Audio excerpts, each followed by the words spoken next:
Hai, saya Kofifa Bana.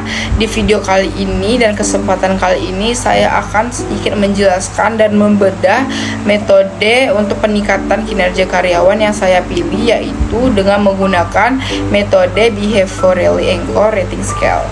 Jadi saya akan membedah jurnal yang saya dapatkan, yaitu dengan judul penilaian kinerja karyawan dengan menggunakan metode Behaviorally Anchored Rating Scale di Pengadonan Kecamatan Ulu Ogan, Kabupaten Ogan Komering Ulu pada studi kasus PT Barus Family Jaya.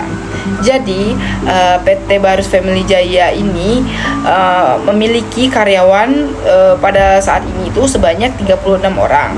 Saat ini PT Barus Family Jaya setiap tahun selalu melakukan penilaian terhadap kinerja perusahaan atau penilaian kinerja dalam rangka untuk melakukan review, untuk melakukan perpanjangan kontrak karyawan ataupun untuk pengangkatan karyawan dari karyawan kontrak menjadi karyawan tetap. Jadi penilaian kinerja karyawan yang efektif di PT Barus Family Jaya ini membutuhkan standar yang telah ditetapkan sebelumnya serta umpan balik guna mencegah terjadinya kinerja yang menurun pada karyawan.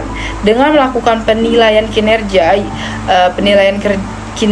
karyawan yang efektif, perusahaan akan dapat mengoptimalkan karyawannya demi tercapainya tujuan perusahaan. Dapat sekaligus juga membuat karyawan di PT Barus Family Jaya menjadi termotivasi untuk menjadi lebih baik. Namun sebaliknya nih, penilaian karyawan yang tidak baik akan menyebabkan banyak dampak negatif bagi karyawan dan juga perusahaan yang menaungi karyawan tersebut. Dampak negatif tersebut akan muncul berupa keluhan-keluhan dari karyawan ataupun tuntutan dari karyawan serta motivasi karyawan yang rendah akan diiringi juga oleh tingkat keluar masuk yang tinggi pada perusahaan PT Barus Jaya Family. Jadi PT Barus Family Jaya menyediakan yaitu menggunakan metode Behaviorally Anchored Rating Scale. Jadi ada 5 cara untuk menerapkan metode tersebut. Yang pertama yaitu dengan membuat kritikan insiden. Hal ini dilakukan dengan cara bertanya seseorang untuk mengetahui pekerjaan, pemegang jabatan dan atau penyilah. Untuk menjelaskan ilustrasi khusus kejadian kritis, kinerja yang efektif dan tidak efektif, ataupun bisa dilakukan dengan cara analisis jabatan. Yang kedua ada mengembangkan dimensi kinerja, di mana dalam tahap ini kejadian tersebut dikelompokkan ke dalam kelompok-kelompok yang lebih kecil dimensi kinerjanya dan didefinisikan setiap dimensi seperti keterampilan menjual. Yang ketiga yaitu relokasi insiden.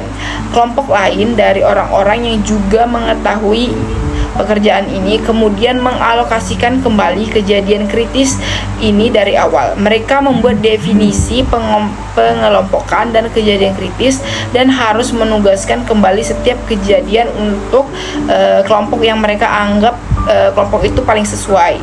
Yang keempat yaitu memberikan skala untuk insiden tersebut. Jadi setiap insiden di PT Barus Family Jaya diberikan skala, membuat peringkat perilaku yang dijelaskan oleh kejadian-kejadian di PT Barus Family Jaya dengan seberapa efektif dan efisiennya sih PT Barus Family Jaya ini setiap perilaku karyawannya mempresentasikan kinerja pada dimensinya masing-masing.